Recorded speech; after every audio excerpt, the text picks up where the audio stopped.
And the universe will pour its blessings sa inyo, guys. Ayun yung sinasabi ko sa inyo na magsisimula dito, no? Kapag natanggap nyo na tong good news na to, magsisimula talagang bumuhos yung mga blessings sa buhay nyo. Actually, mag-overflow ito. Okay? Mag-overflow ito, mga kapiksi, itong mga blessings sa buhay nyo. So, i-mind nyo to, guys. Mind overflowing of blessings, mind good news sa kaperahan, mind manifestation sa kaperahan. Yan.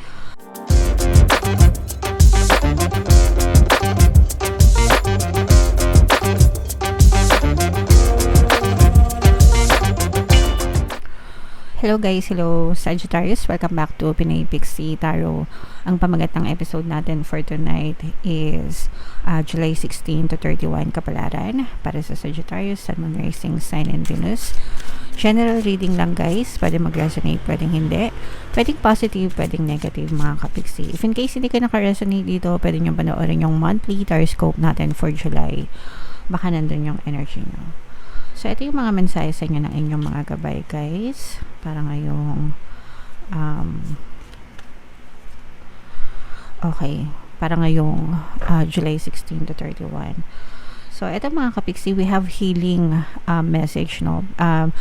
This is telling you na, this is your guides telling you na mag-focus sa inyong healing, mga kapiksi, especially if mayroon kayong mga hindi magagandang bagay na nararamdaman sa inyong katawan.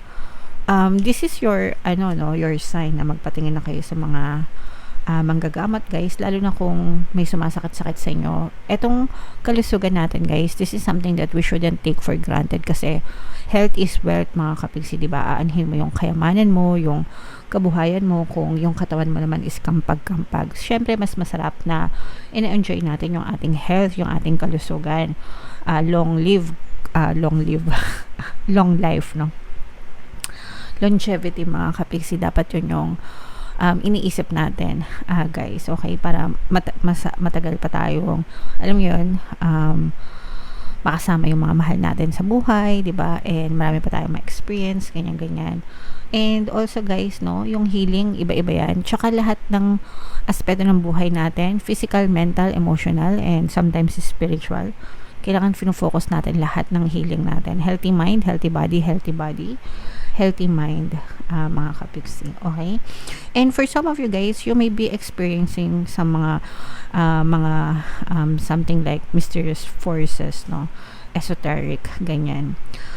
For pwedeng nagkakaiba ng spiritual awakening yung iba sa inyo, kaya na parang nakaka-experience kayo ng something like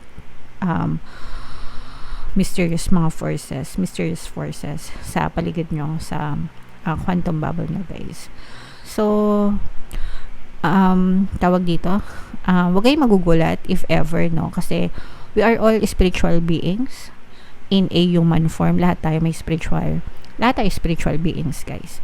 Yung iba lang sa atin medyo mas mataas yung antas ng spiritual na senses, malakas, ganyan yung spiritual senses. Kaya akala natin parang out of the ordinary. Syempre hindi talaga ordinary yan, diba? Ganyan. Pero kung gusto mong deadmahin, okay lang, because it's your life, ikaw yung accountable dyan. Kung gusto mo namang ituloy, okay lang din. Maghanap ka ng mga kasagutan as to why things are happening sa'yo, diba? Baka makita mo yung life purpose mo or something. Pero yeah, this is about you, mga kapiksi. And then we have the moon energy, mga kapiksi. So eto guys, this represents yung feminine side nyo and yung emotions nyo, no? So yung emotions natin guys, always sumusunod yan sa pattern of thoughts nyo, sa isipan nyo, kung ano yung dominant thoughts nyo. So let's say for example, all throughout the day nag-iisip ka ng mga problema, syempre natural na negative yung maramdaman mo. Pero all throughout the day, puro happy moments yung iniisip mo, so natural na happy din yung emotions mo. Okay?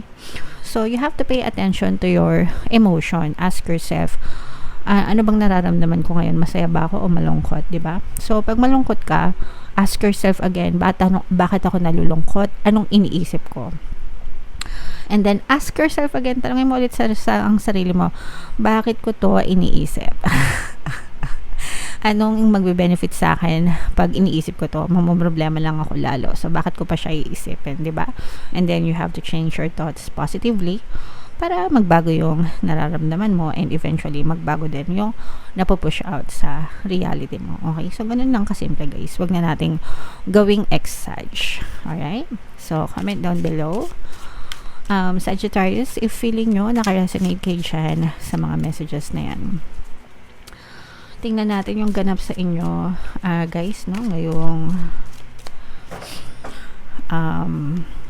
July 16 to 31. So, hanapin ko yung energy ng Sagittarius.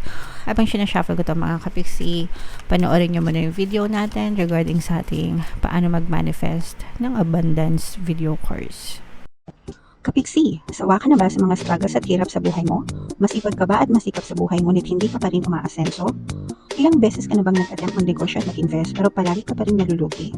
Sa pagkakataon na ito ay maaaring may subconscious beliefs ka na nagiging balakid sa iyong pag-unlad at pagyaman. Introducing, paano mag-manifest ng abundance video course. Dito ay matututunan mo ma-overcome ang mga balakid mo para tuluyan ka ng umunlad, umasenso, sumagana, maging matagumpay, successful at maswerte sa iyong kabuhayan, pera, trabaho, negosyo sa labi at kaperahan ng bonggang-bongga. Dali, mag-send na ng email sa pinoypixie@gmail.com at simulan na ang iyong pagyaman ngayon. Alright, so sa lahat ng gusto mag-avail ng course guys, yung promo natin ngayong July, magbibigay ako ng 500 pesos na discount until July 31 guys, so i-avail nyo na, sobrang ganda talaga niyan. And meron din tayong bagong course guys, paano mawala ang third party at magkaroon ng harmonious na relationship. Super ganda, para mawala yung mga kabit ng mga jowa nyo guys, 30% discount until July 31. Avail nyo na guys, super ganda as in. So, lapag na natin lahat mga kapikseto, lahat ng cards na lumabas sa inyo.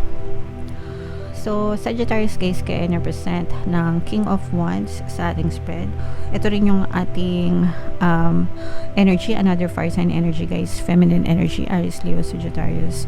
For some of you, you may be dealing with another fire sign or pwedeng may ganyan kayo sa inyong natal chart guys. So, ito guys, yung sinasabi natin kanina na moon, emotions. Ayan, so lumabas din siya guys. Okay, so ibig sabihin nito guys, pay attention sa nararamdaman nyo.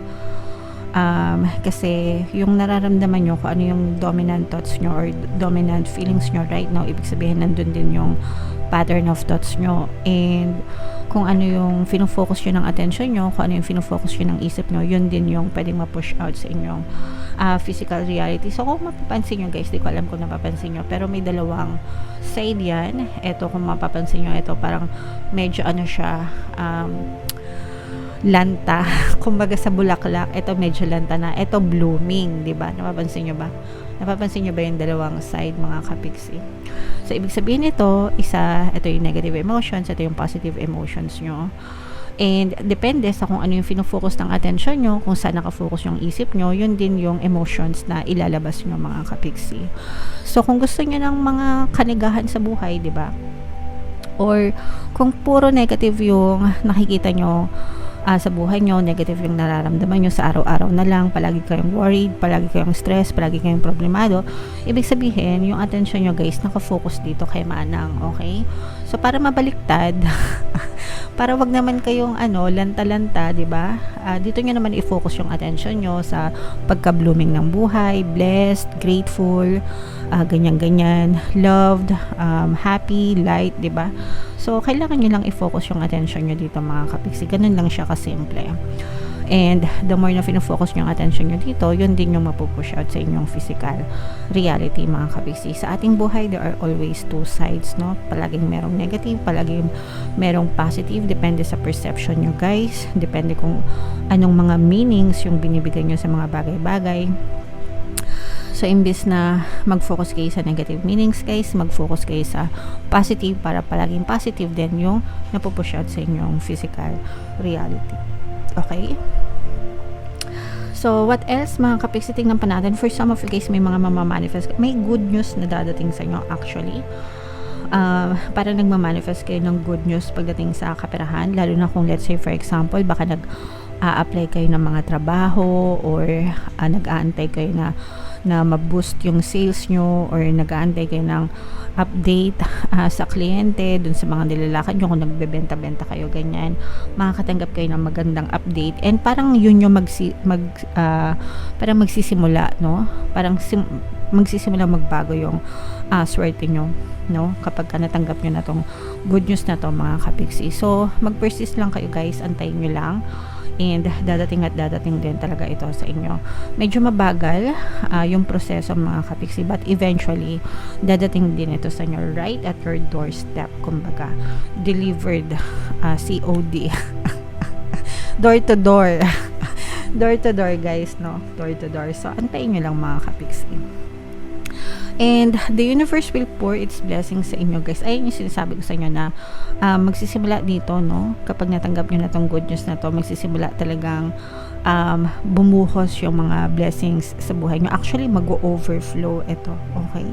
Mag-overflow ito, mga kapiksi, itong mga blessings sa buhay nyo. So i-mind nyo to guys, mind overflowing of blessings, mind good news sa kaperahan, mind manifestation sa kaperahan, yan.